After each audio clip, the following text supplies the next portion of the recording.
Octobre 2005, Nicolas Sarkozy, qui officiellement n'est pas candidat à l'élection présidentielle, se déplace sur la dalle d'Argenteuil.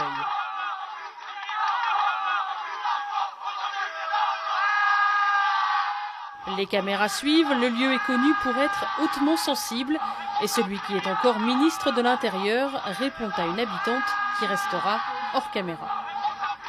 Vous en avez assez, hein? Vous avez assez de cette bande de racailles. On va vous en débarrasser. Racaille, le mot est lâché, un mot qui va rebondir parmi les rédactions, les militants et les électeurs. Racaille, l'expression prononcée sur la dalle d'Argenteuil, va faire scandale. Le lieu va devenir le passage obligé de tout politicien qui se respecte et qui prétend au poste de président de la République.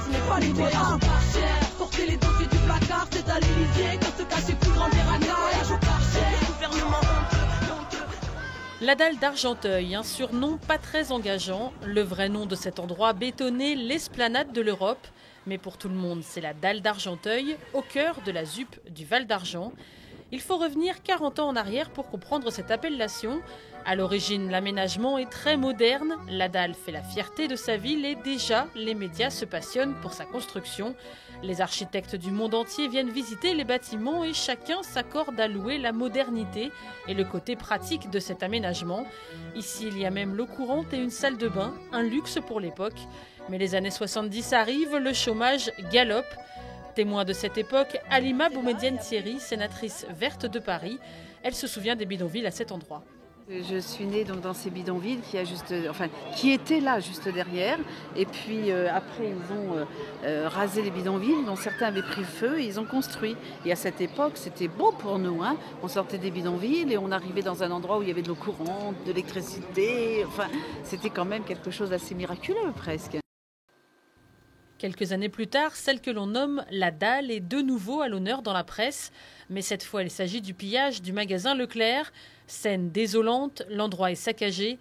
Une fois encore, les caméras sont là. Un calme précaire règne ce soir dans la ZUP d'Argenteuil, dans la banlieue parisienne, où des incidents se sont produits en fin d'après-midi. Des scènes de pillage ont eu lieu. Vers 17h, quelques 150 jeunes gens qui s'étaient rassemblés sur une place piétonne au milieu d'un ensemble HLM ont commis des déprédations contre plusieurs magasins. À cette époque, Georges Mautron était conseiller municipal. Il se souvient de ces images et ce qu'il déplore le plus, c'est la caisse de résonance médiatique donnée à l'événement. Là où le creux a été le plus grand, alors je ne sais plus exactement la date, je pense que ça fait à peu près 15-17 ans, lorsque le Leclerc, justement, sur cette dalle, sur cette terrasse, a été pillé. Il y a eu des images absolument épouvantables de tout cela. Et, de vos collègues sont revenus, ont fait répéter aux familles qui avaient mis à sac. Enfin, il y a eu une mise en scène absolument épouvantable à l'époque qui restait dans un peu le subconscient journalistique. Et c'est pour ça que malheureusement, je n'ai pas eu le temps de gommer tout cela dans les esprits et que là, la chose s'est un peu réenflammée. Pas de chance pour celui qui, entre-temps, est devenu député-maire de la ville. La dalle d'Argenteuil a de nouveau droit à une large couverture médiatique. Cette fois, nous sommes en 1998 et il n'est plus question de vol et de destruction dans un supermarché, mais de viol collectif dans les sous-sols de la ZUP. La tournante, un nouveau phénomène incarné par Argenteuil.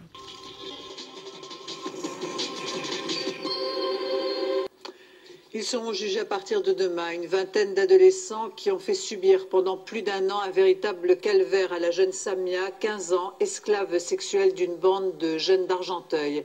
Cette pratique a un nom, elle s'appelle une tournante. La cour d'assises des mineurs du Val d'Oise aura à se prononcer sur ces viols collectifs devenus phénomènes de société. Cette fois, le mal est fait. La dalle d'Argenteuil symbolise la zone de non-droit, propice à la délinquance. Le lieu est intéressant parce que la dalle renvoie, et les images en cela confirment, j'allais dire, nos préjugés, renvoient à l'insécurité, au problème de l'insécurité qui est aujourd'hui un thème prégnant dans le débat politique. Insécurité au cœur des cités, et cette dalle, on l'imagine, du moins les spectateurs, lorsqu'ils regardent ces images, s'imaginent que cette dalle est le lieu de rencontre de nouveaux barbares, lieu de rencontre des trafics, des caïds, et que ce lieu que Nicolas Sarkozy ose investir est au quotidien occupé, investi, monopolisé donc par les caïds. Vous en avez assez, hein? Vous avez assez de cette bande de racailles. On va vous en débarrasser. La dalle nous renvoie aussi à cette angoisse d'une société marquée par l'assignation territoriale et sociale des individus, d'une société qui est marquée de fractures, où des ghettos de pauvres renvoient à des ghettos de riches, et une société où la défiance réciproque et l'entre-soi dominent de plus en plus. Entre la dalle et Nicolas Sarkozy, c'est une histoire qui remonte à 2004. Invité aux journées parlementaires de l'UMP, celui qui était alors ministre de l'économie découvre une ville au potentiel très intéressant. Cet ex-bastion communiste tombé à droite est aussi un formidable réservoir de voix. Argenteuil, c'est d'abord 100 000 habitants. La troisième ville la plus peuplée d'Île-de-France, à 10 minutes de Paris, représente un intérêt politique évident. Et le Val d'Argent devient rapidement le symbole de toutes les banlieues de l'Hexagone. Mais ce coup de cœur soudain du président de l'UMP pour Argenteuil surprend son député-maire lorsque Nicolas Sarkozy annonce sa visite en pleine nuit, sans même le prévenir. Il est revenu un soir avec un vecteur médiatique, à mon avis, trop important. C'est-à-dire que lorsqu'on dit qu'un ministre de l'Intérieur vient à un tel endroit le soir, c'est prendre quelques risques. Donc je n'étais pas tout à fait d'accord sur ce type de risque qui avait été pris, mais c'était pris. Et de fait, c'est pas tellement le fait que Nicolas Sarkozy soit venu à ce moment-là, c'est plutôt ce qui s'est passé, ce qui a été amplifié, déformé par beaucoup d'acteurs. C'est cette reprise de phrases d'une dame qui l'interpellait au 3e ou 4e étage d'un immeuble en disant « Monsieur le ministre, quand est-ce que vous allez nous débarrasser de cette racaille ?» qu'il a repris le terme, et ensuite les choses ont été totalement déformées et mal pris par une bonne partie de jeunesse qui n'avait rien à voir avec le qualificatif. C'est donc ce jour-là que la dalle d'Argenteuil réussit son baptême politico-médiatique. Les caméras étaient là, évidemment. Preuve est faite par l'image qu'il existe des zones de non-droit où le ministre de l'Intérieur est l'objet d'agressions physiques. Agressions auxquelles il répond par des mots, blessant une partie de la population. Enlève ton costard 3 pièces. Dis ce que tu penses vraiment de nous, racaille de la pire espèce. Quels sont tes plans? Que veux-tu faire croire? T'as ramené le GIGN à la place de l'espoir. Les autres habitants, eux, ont trouvé le nom de leur mal, la racaille, mot ambigu qui signifie, selon le dictionnaire Larousse, la couche la plus basse de la société, considérée comme la plus méprisable, pire que la canaille ou la populace. Un mal que le ministre a créé et promis d'éradiquer. Le dialogue, Nicolas Sarkozy dit ne pas le refuser. C'est ce qu'il a précisé ce matin, un rien provocateur. Je ne ferai aucun amalgame en confondant les jeunes et les voyous. C'est la raison pour laquelle, puisque ma visite à Argenteuil a tellement plu, j'y retournerai. Le rendez-vous est pris, sans doute d'ici à une quinzaine de jours. Un rendez-vous jamais honoré par Nicolas Sarkozy, mais pas perdu pour tout le monde. Ses adversaires politiques, eux, n'hésitent pas à répondre présent.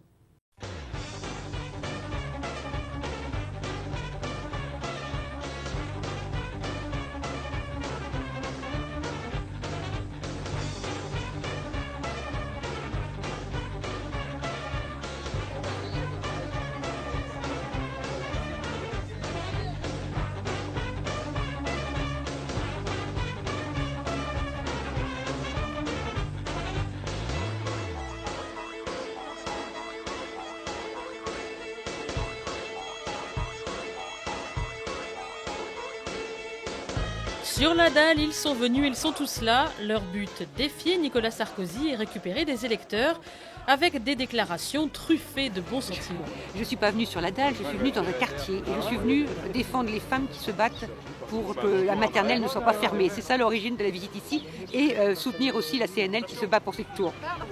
Je ne suis pas venu ici faire un safari politico-médiatique. Ce quartier, c'est pas un zoo, c'est pas le safari. C'est comme la plupart des quartiers qui sont dénigrés, mais ils ont le mérite, de bien envoyer chez Sarkozy. Et ça, ils l'ont pour eux. Et je pense que ça a parlé à beaucoup de monde. Voilà. Et pas simplement par ce que les images en ont retenu. C'est que Sarkozy, il n'a pas la corde dans beaucoup de quartiers, dans beaucoup de cités. Et il peut dire ce qu'il veut, il l'a toujours pas. Et voilà. Donc un symbole de résistance peut-être, mais pas d'autre chose. Moi je suis venu à Argenteuil pour faire campagne, parce que j'avais promis lorsque j'étais sur la dalle, que je reviendrai à Argenteuil, que j'expliquerai la politique que nous allons conduire, que je viendrai défendre la candidature de Fawzi Lamdaoui et aussi celle de Ségolène Royal. C'est pas la même élection, mais tout se tient, élection présidentielle, élection législative. Et puis il n'y a aucun lieu où on peut venir, aucun lieu ne nous est interdit, heureusement, quelles que soient les majorités, quelles que soient les équipes municipales. Il y a une population qui attend beaucoup de nous, qui attend beaucoup l'élection présidentielle, parce qu'elle espère que ce sera un vrai choix, et il faut que ce soit un vrai choix. Ça vous gêne pas que les hommes politiques défilent sur la dalle d'Argenteuil? Je préfère même qu'ils viennent plus nombreux encore. Tant mieux s'ils viennent rencontrer la population. Tant mieux. Il faut qu'il y ait ce débat-là. Quand est-ce qu'il aura lieu? Je préfère qu'ils viennent dans un moment d'une élection qu'au moment d'une émeute. La dalle, c'est pas loin de Paris et ça peut rapporter gros. Comme Nicolas Sarkozy, quelques mois avant, tous les politiciens l'ont bien compris. Mais sur place, on n'a pas oublié le grand défilé. Il y a eu Le Pen, Sarkozy, Royal, Hollande, Strauss-Kahn, Marie-Georges Buffet, Lette Laguillet, Besancenot, José Bové. Ouais, il y en avait plein, hein. Mais ils servent à rien, ils viennent c'est pour discuter maximum une demi-heure, c'est tout. Sinon, comme Ségolène Royal, elle est venue, elle est restée sur un balcon, elle a fait 2-3 coucous, un discours et elle est partie. Je trouve pas ça... Pour eux, ils nous voient comme si on était un zoo en fait. Comme si on était un zoo. Le lieu est pur prétexte et les élus qui viennent sur place ne viennent pas pour apporter du réconfort, ne viennent pas pour apporter des solutions, ne viennent pas pour apporter des subventions aux associations, ou pas toujours en tout cas, mais viennent dans ce décor investi auparavant par Nicolas Sarkozy et chargé donc symboliquement, viennent comme si on transportait le débat politique. Le débat politique, c'est transporté dans ce lieu symbolique. Transporter le débat politique, Jean-Marie Le Pen a eu la même idée, mais en bus.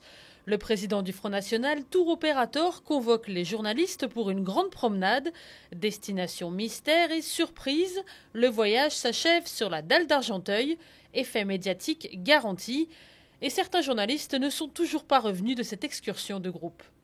On a donc été emmenés dans des cars et donc ramenés dans les mêmes cars. Et on a beaucoup discuté dans les cars s'il fallait diffuser les images ou pas, dans la mesure où on avait l'impression de servir Le Pen. Bon, après, comme l'AFP diffusait, on a tous diffusé, mais on était... Est-ce qu'il fallait en parler ou pas? On était assez partagés. Est-ce que c'était vraiment servir la soupe à Le Pen, quoi, dire il y était allé alors qu'en fait c'était une mascarade, il restait le temps que les gens se réunissent et commencent à lui dire qu'il n'était pas désiré là. La presse s'amuse de cette destination presque exotique. Chaque visite est relayée par les médias. La dalle devient un phénomène de grand cirque politique. Ainsi, dans son abécédaire de campagne, le Canard enchaîné qualifie la dalle d'Argenteuil comme lieu des limites du sarkozysme. Et à Argenteuil, on n'a pas été long à comprendre cet intérêt politico-journalistique soudain. L'UMP accouche sur place d'une association locale, les BBR, ou Bleu Blanc Rouge. Pied de nez à Jean-Marie Le Pen et à la fête du Front National. Référence aussi aux affaires de discrimination à l'embauche. L'association est dirigée par des jeunes de la dalle. Son but, trouver du travail aux jeunes. Le faire-part de naissance ne mentionne pas le nom du parrain, Nicolas Sarkozy, mais le lien est évident. Le traitement médiatique, ça a été politisé pendant tout le temps. On s'en moquait de ce que BBR était. Alors Nicolas Sarkozy. Les BBR, oui, le nom prête à confusion, le Front National. Mais finalement, les actions, vous ne voulez pas en entendre parler. Et puis certains n'avaient vraiment pas envie d'entendre parler. Ça se sentait, ça se voyait. Je faisais semblant de poser des questions, mais... Ils se moquaient, tout ça, ça a été juste pour diriger le reportage politiquement, de dire, bon voilà, c'est une filière politique. Vous savez, il y a 1 an, j'étais à Argenteuil. L'accueil fut chaud. Et c'est à Argenteuil que, répondant à une dame, j'ai dit, puisqu'elle me demandait, est-ce que vous allez nous débarrasser de cette racaille? Depuis 1 an, dans la discrétion, j'ai travaillé avec de nombreux jeunes d'Argenteuil. On a créé les conditions d'une véritable confiance. Je veux dire aux Bordelais qui sont ici, qu'il y a dans la salle, juste derrière moi, des jeunes qui étaient sur la plateforme d'Argenteuil ce soir-là. Ça fait 14 mois qu'on travaille ensemble Et je peux vous dire que pour moi, c'est l'une des plus belles satisfactions de ma vie politique que de voir des jeunes qui ne m'avaient pas accueilli fortement, enfin, ils m'avaient accueilli fortement, de voir qu'ils ne sont pas gênés d'être ici un forum de discussion de l'UMP parce qu'ils ont compris une chose, c'est que la France avait besoin de cette jeunesse, mais qu'eux, ils avaient besoin de nous, qu'ils soient là, ici. Croyez-moi, ça montre que tout est possible dans la vie politique.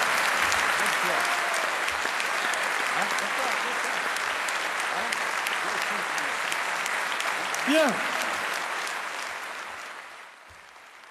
Accolade, sourire, le message doit être limpide. C'est parce que Nicolas Sarkozy nous écoute et nous comprend que nous le soutenons. Et dans les émissions de divertissement, les BBR répondent aussi présents. Chez Michel Denisot, Nicolas Sarkozy, exceptionnellement rédacteur en chef de l'émission, ne manque pas de les inviter. Mais ici, il ne s'agit pas de parler banlieue, mais plutôt de rester people et bon enfant. Vous voulez bien nous accueillir maintenant les jeunes de l'association Bleu Blanc Rouge. Vous allez voir, c'est des vrais tempéraments.